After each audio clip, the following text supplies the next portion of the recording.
अस्सलाम वालेकुम रहमतुल्लाहि व बरकातुहू। हिंदू मुस्लिम सिख ईसाई दलित सारे लोगों को मेरा सलाम और आदाब। मैं Syed Waseem, president of Shield Humanitarian NGO, आप लोगों के सामने आईना बताने आया हूँ। जो गोदी मीडिया और बीजेपी गवर्नमेंट और RSS बीजेपी बजरंग दल के हिंदू आतंकवादी, हिंदू आतंकी, भगवा आतंकी जो लास्ट ईयर ये कोविड-19 के नाम पे, कोरोना वायरस के नाम पे जो जुल्म किए हैं भारत देश के हमारे मुसलमानों पर। देखिए जिस तरीके से यही 2020 का जो अप्रैल था और आज 2021 का अप्रैल का महीना चल रहा है और केस हिंदुस्तान में पूरे भारत देश में हमारे पास 2 लाख के ऊपर पर डे निकल रहे हैं। और वो लास्ट ईयर जो अप्रैल था जब 5,000 से 7,000 केसेस थे और बीजेपी गवर्नमेंट अपनी गैर जिम्मेदारी छुपाने के लिए जो तबलीगी जमात के ऊपर अपना ये पूरा कोरोना वायरस का पूरा दोष, पूरा जो है सो इल्ज़ाम निज़ामुद्दीन मरकज़ के ऊपर डाल दिया गया था। उसके साथ में गोदी मीडिया ने उनका पूरा साथ दिया। ये अर्नब गोस्वामी जो रिपब्लिक टीवी का एंकर है, वो किस तरीके से तबलीगी जमात के ऊपर अपने वीडियो पे अपनी TRP के लिए कैसी न्यूज़ चलाई थी और हमारे भारत देश के हिंदू मुसलमान भाइयों के बीच में किस तरीके से जहर घुला था। आप ये वीडियो देखिए। The Tablighi Jamaat Markaz of Nizamuddin in Delhi has become the biggest coronavirus super spreader. But still the organizers are unrepentant. They have broken every law of this country.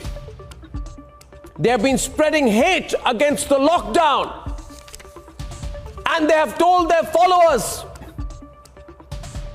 to do everything possible to defy and defeat the national lockdown.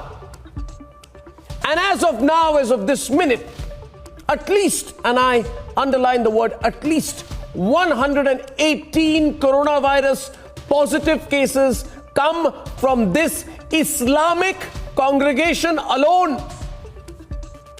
This Islamic congregation has also at least effectively 3,000 corona suspects. All those who broke the lockdown. देखा आपने जिस तरीके से ये एक मैं anchor के बारे में बताया। आप जानते हैं हमारे भारत देश में जितने भी गोदी मीडिया है ये सारे लोग तबलीगी जमात निज़ामुद्दीन मरकज़ बोलकर पूरे हिंदुस्तान में, पूरे हमारे भारत देश में हिंदू मुसलमान में बीच में जहर डाल दिया गया था। उससे नतीजा ये हुआ था कि आप जानते हैं कि कई RSS के भगवा आतंकी फ्रूट वालों को पकड़ के मार रहे थे, तरकारी बेचने वालों को पकड़ के मार रहे थे। जहां पे भी टोपी और दाढ़ी पहन के लोग अगर दिखे तो उनको कोरोना फैलाने वाले, कोरोना जहादी है बोल के मार रहे थे। ये ऐसे हमारे पास लास्ट ईयर माहौल देखने में मिला। और आज 2021 में आप जानते हैं कि कुंभ का मेला चल रहा है उत्तराखंड में। 5 लाख से ज़्यादा वहाँ पे तादाद है और पूरे जितने भी साधु संतों की जमात है, साधु संतों की जो जमात, वो तबलीगी जमात, ये साधु संतों की जमात, ये अब यहाँ पे लाखों की तादाद में लोग जमा हैं।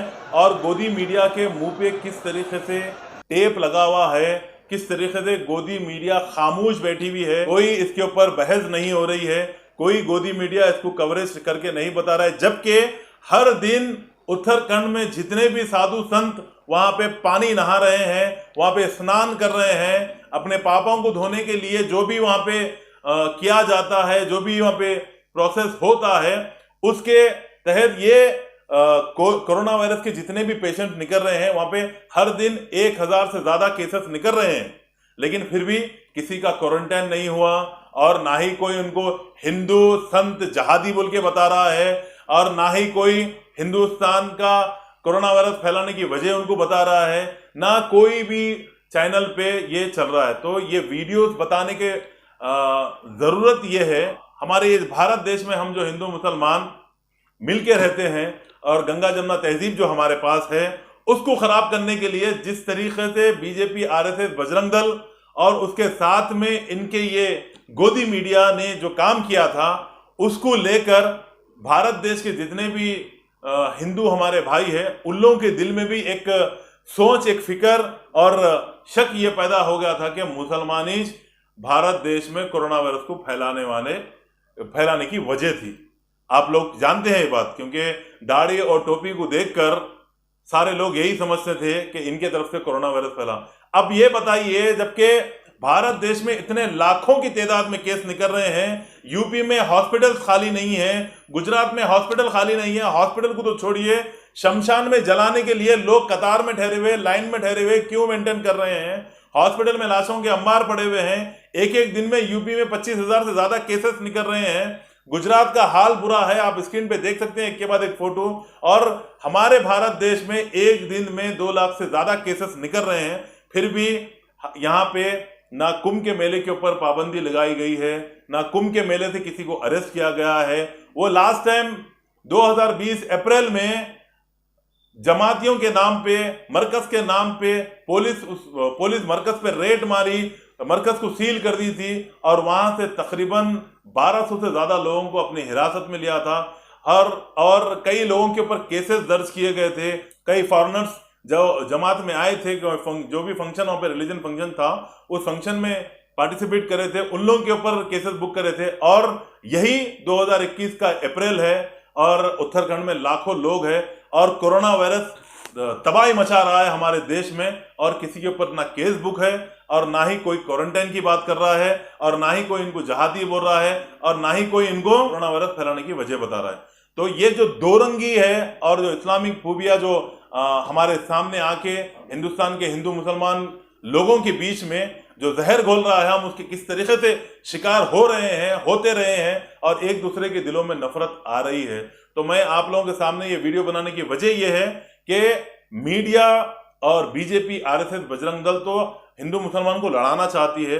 अगर हमारे भारत देश को बचाना है, शांति और उन्नति को कायम करना है, तो आपस में मिलकर रहिए, इन लोगों के बातों में मत आइए। अब आप लोग हुकूमत से सवाल करें, चाहे हिंदू हो या मुसलमान हो, कोई भी हो, आप लोग सवाल करें हुकूमत से कि इतने केसेस होने के बाद उत्तराखंड में ये परमिशन दिया किसने? हर वक्त ये फेस्टिवल 6 साल में एक बार फेस्टिवल आता है। अब के बार अगर कोरोना वायरस के ये जो लहर चल रही है, जो भी पेंडेमिक चल रहा है, इसमें अगर आया है तो उसको रोक सकते थे। देखिए, अभी भी मुसलमानों में ये जो रमजान का महीना, हमारा जो महीना चल रहा है रमजान का महीना, इसमें इबादत एहतियाती तौर पे हो रही है, सोशल डिस्टेंस कई जगह मेंटेन किया जा रहा है। और हैदराबाद में खासतौर हमारे तेलंगाना गवर्नमेंट, कई मसाजिद में लेडीज की तराबियों को रोक दी गई है, तराबियों को नहीं जा रहे हैं हमारे पास, एहतियात कर रहे हैं कि कोरोना वायरस ना फैले, अपने भी बचे और आगे वालों को भी बचाए बोलकर। लेकिन ये जो दोगलापन हो रहा है, कहीं पे जो लाखों की तादाद में लोग जमा है, उनके ऊपर कोई कानून नहीं है और मुसलमानों के ऊपर कानून होता है, तो यही कहीं ना कहीं ये सोचने पे मजबूर हो जाना पड़ता है कि क्या कानून सिर्फ मुसलमानों के लिए है, दूसरों के लिए नहीं है। स्टेटों में जो इलेक्शन चल रहा है, क्या वहां पे कोरोना वायरस नहीं आया है? क्या वहां पे कोरोना वायरस को परमिशन नहीं दिया गया है कि यहाँ पे नहीं फैलना? क्या ये हुकूमतों के हाथ में है कोरोना वायरस को फैलाना या कम करना? ये सवाल आपके ऊपर है कि आप हुकूमत से करें। उम्मीद करता हूँ आपको मेरी वीडियो पसंद आई होगी, जरूर आगे शेयर करें। अस्सलाम वालेकुम रहमतुल्लाहि व बरकातुहू।